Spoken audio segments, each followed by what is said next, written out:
Saluton carai. Hodiaŭ mi volas preparoli tarokon. Se vi ne scias kio estas taroko estas tiu divenado kiun oni faras per specifa tipo de kartoj.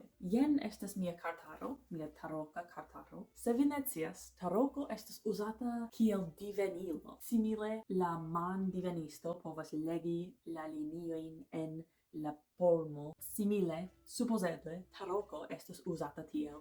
Per la kartoj vi povas ekscii ion kiun vi ne sciis antaŭe. Pro kiuj ajn specifaj kartoj elvenas kiam vi forprenas unu aŭ pli. Do, simple por ekzemplo, jen estas unu karto de mia kartaro. Ĉi tiu estas la mondo. Do, divenado, diveni estas diru al iun la destinon, la sorton, la estontecon, pli malpli. Estas priskribi kiel estos la vivo.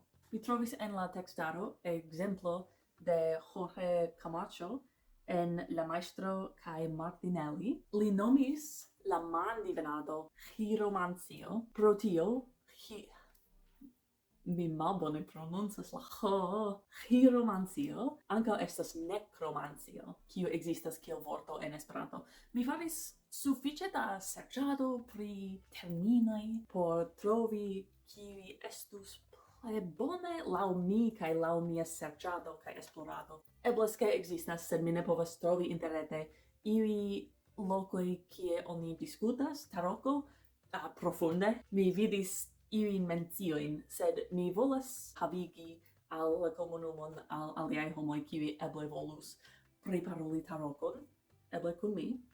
Mi volis plenumi la vortaron, porque oni povas pli facile diskuti taroko. Do, pro ke mi trovis chiromancio kaj necromancio, kaj la vorto chiromancio devenas la greka, la antaŭ la pragreka, io tia. Do, simile, oni povus uzi la vorton kartomancio laŭvole.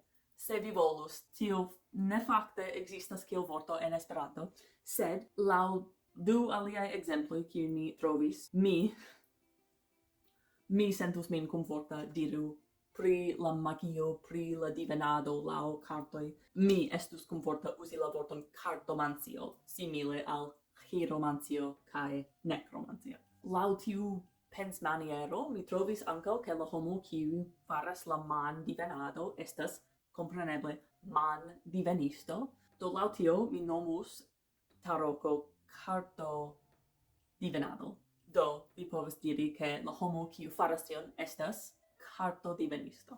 Do, en mia serĉado pri taroko por pretiĝi por ĉi tio, por prepari min kaj prepari mian etan vortaron por pridiskuti tarokon, mi eltrovis ke taroko inventiĝis en la 19. jarcento en Italujo. Kaj ŝajne estis simple kartoludo, kiu estis ĉefe ludita de riĉuloj, kiuj havis sufiĉe da mono pagi iun artiston krei la kartojn. La riĉuloj pagus por freneze detalaj kartoj, ege luksaj kartoj. Do tio estis la eko de taroko. Je la komenco taroko neniel estis divenilo. Oni ne uzis ĝin por diveni la sorton. Je la komenco estis ludo en la 19. jarcento. Ĉirkaŭ tiam estis kiam taroko fariĝis divenilo. Mi aŭskultis podcaston, aferoj kiujn vi devus scii. Mi aŭskultis tiun podcaston, kutime tiu fonto estas pli malpli fidinda. Do la fariĝo de divenilo simple estis pro ke kelkaj homoj decidis ke la imagoj en la kartoj signifis ion, kaj ili interparolis, kaj ĉiuj diris, ho jes, kaj kiel improvo, jes, kaj.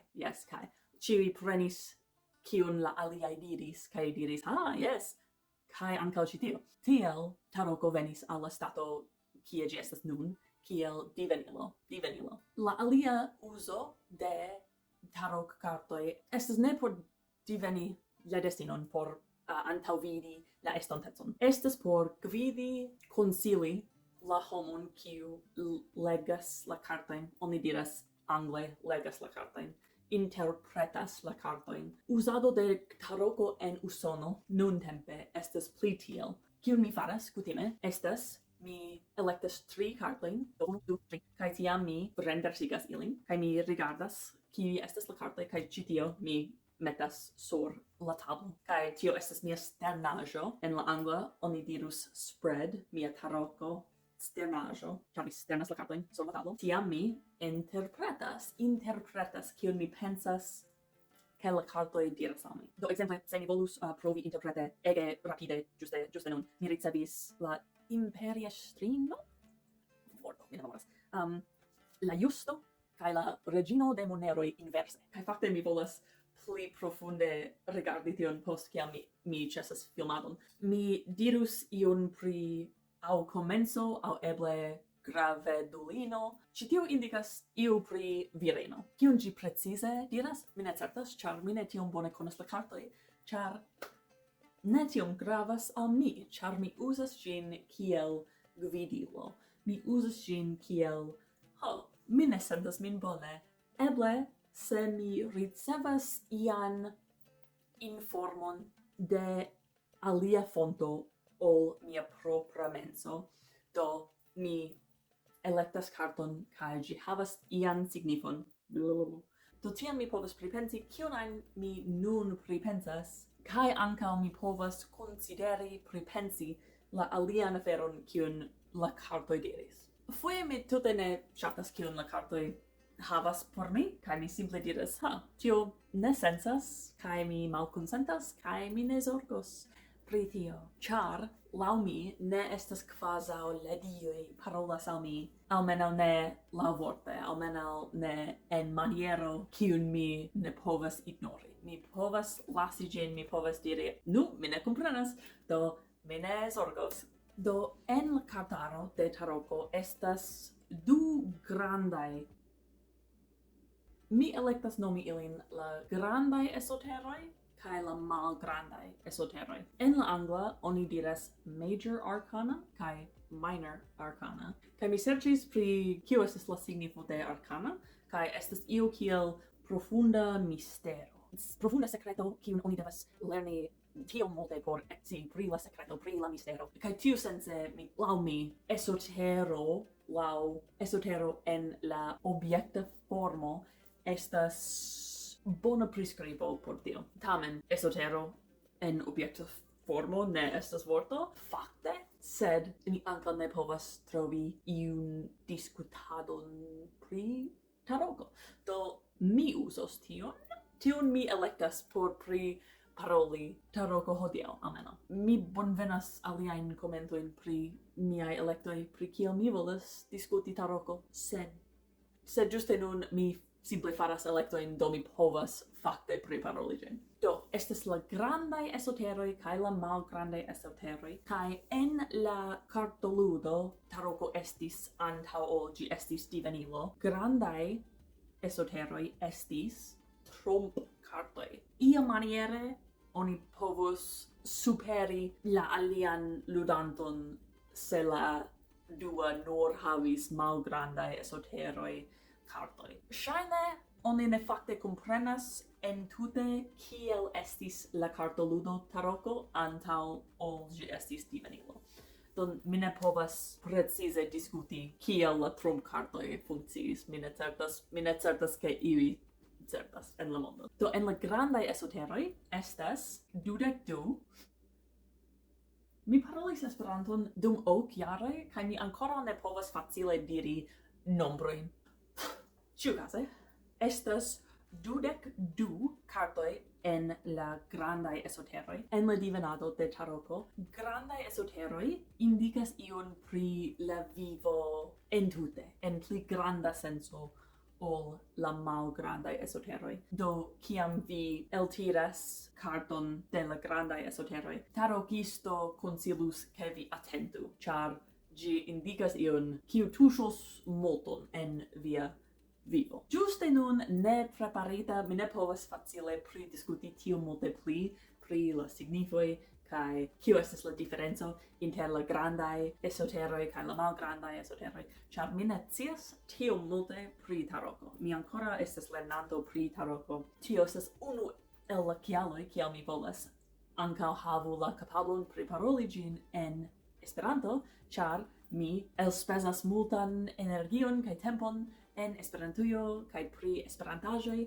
do por mi, se mi povus kunmeti kai taroko kai Esperanto, tio estas eĉ pli bone por mi por ambaŭ. Do ĉiukaze ni antaŭen iru. En la malgrandaj esoteroj estas 4 emblemoj, simile al la kutima speco de kartaroj, kiuj havas 4 emblemoj. En taroko estas la bastonoj, la glavoj, moneroj kaj kalikoj. Kaj tiuj estas la 4 emblemoj en taroko. Ene de ciu emblemo estas aso, cartoi 2 gis 10, tiam estas pagio, cavaliro, regino, cae regio. Do ene de ciui emblemo estas 14 cartoi ene de ciu emblemo. Kai se vi ne scias kio estas pagio, char mi devis iri por serci kai trovi tiun vorton, tio estas la servisto, servanto, sklavo, eble al la cavaliro. Kai ciu emblemo en taroko havas iomete malsama senso, temas pri iomete malsama afero. Mi fakte, do mi clarigu, kiam mi faras tarokon, kiam mi faras sternaĵon, mi altiras la kartojn kaj sternas ilin por legi, interpreti ilin. Mi devas uzi mian libron ĝuste ĉi tie. Taroko signifoj estas en la angla, kompreneble. Mia alia lingvo estas la angla. Mia denaska lingvo estas la angla. Sed je la komenco de la ĉapitroj estas titola paĝo kaj ĝi diras la emblemo de bastonoj kaj ĝi klarigas la specifaj aferoj pri kiu la bastonoj kutime temas. Do estas unu por ĉiuj el la 4 emblemoj. Ekzemple, kiel mi uzas ĉi tiun libron estas mi turnas, turnas la paĝon, kaj jen estas la aso de bastonoj, kaj jen estas priskribo pri la karto mem, kaj tiam estas mallongigo de la ideo de kion la karto signifas. Same por se la karto estas inversa. Ĉi tiu libro estas iom strange, ĝi provas klarigi pli facile por komencantoj pri taroko. La du aferoj kiujn mi faras ple ofte pri taroko estas mi prenos unu karton kaj mi simple pripensos ĝin. Mi simple prenos la informon kiun havas la gvidiloj pri taroko kaj mi simple pripensas ĉu tio iel rilatas al kion mi spertas en la menso, en la vivo, ĉu tio pensigas min pri io, ĉu tio helpas min iamaniere. Kaj tio estas la celo por mi. Ĉu ĉi tio helpas iamaniere? Mi ne certas, mi ancora ne certas, ĉu mi credas ke taroko fakte helpas min, sed ĝi ne fuŝas ion, ĝi ne fuŝigas ion, ĝi ne estas detruema afero en la vivo.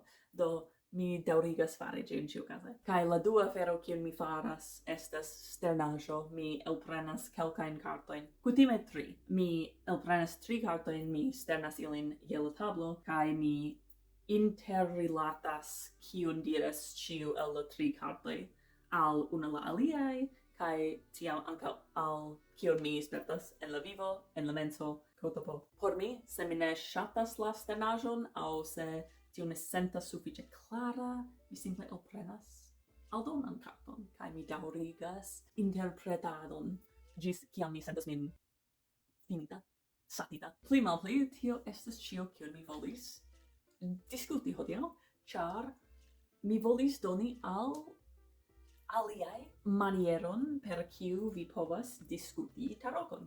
Ĉar taroko estas ion kiun mi ŝatas diskuti, do mi volis havigi al ĉiuj lingvaĵojn priparoli ĝin. Do vi povas interparoli kun mi pri taroko, kaj ni povas kompreni unu la alian, ĉar tio estas la celo de nia bela lingvo. Mi ĵus estis veka la tutan nokton, tio ne estis bona elekto, sed ĉiukaze mi estis pensante ĉi tiun filmeton dum kelkaj semajnoj. Do mi estas feliĉa, ke mi finfine filmis ĝin, kaj nun mi devas monti ĝin. Ĉiukaze, Mi vidos vin baldaŭ.